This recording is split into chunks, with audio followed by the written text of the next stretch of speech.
I'm Abeer Rao. Welcome back to my channel, Code Me, and today I'll be sharing with you a JavaScript calculator that I have built using JavaScript, obviously. So let's get started. This is the HTML for it, linking the JavaScript file, the CSS file. Here we have all the buttons, all clear, delete, divide, 1, 2, 3, multiply, 4, 5, 6, add, 7, 8, 9, subtract, decimal place, 0, and then equals to. And then here, well, data all clear, and then class span 2, whichever button spans 2 columns. That has been given. The class of span 2, data delete, data operation, data number. Those are the IDs, the different IDs of the numbers. Data number, data number, data number, operation, data equals. Okay, that's the HTML. Let's head on over to the CSS. Pretty basic CSS. Wait, it's not formatted, and I cannot format CSS. Never mind. So the body, the calculator grid, will making the display into a grid because we want it to have a display like this one. Then for the buttons, whenever we hover, we change the background. Then this is for the output because we want the output to go up to the top, not just sit down. Then operand. Okay, let's get into the JavaScript. This is the we're making a class called calculator, the basic constructors. Then we're defining the method clear. Then we're basically like clearing everything, operation undefined, previous operand, current operand, everything goes blank. Delete is the current operand is we slice the first and last index of it. Then we're appending a number is dot, includes dot, then do this. Then we're choosing the operation.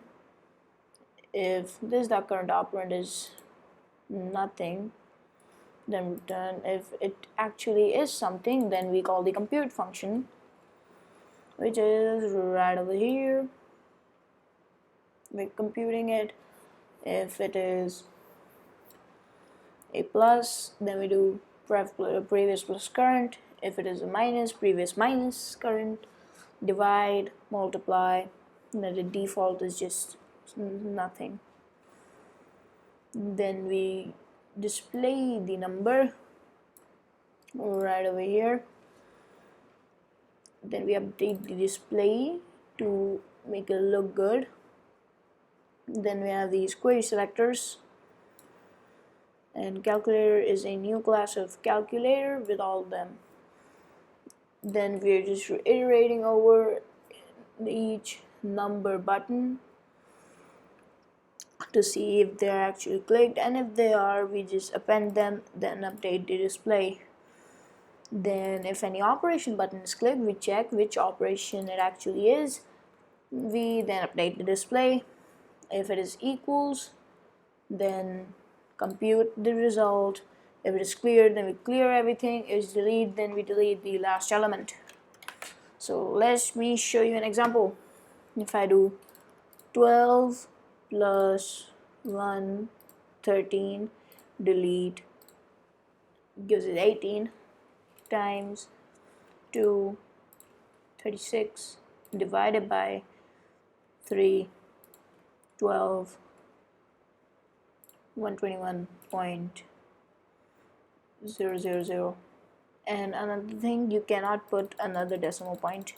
0.003 minus 0. How many zeros was that? 1, 2, 3, 4. 1, 2, 3, 4. Boom, gives us 121. Delete to 122. Divided by 2, And once you're like, we have done a lot of calculations for today, all clear, everything goes away, blah. So that's it for this video. Hope you guys enjoyed. If you did, make sure to hit that like button, and if you are new and haven't already done so, subscribe to the channel to keep receiving coding videos like this one, and also educational coding videos like my Python crash course, link in the description. Crash course 2 coming out at the end of the year, gonna be super cool. Go check out the intro. I'll leave a link right here right now. Okay, that's it for this video. I'll see you in the next one. Until then, peace.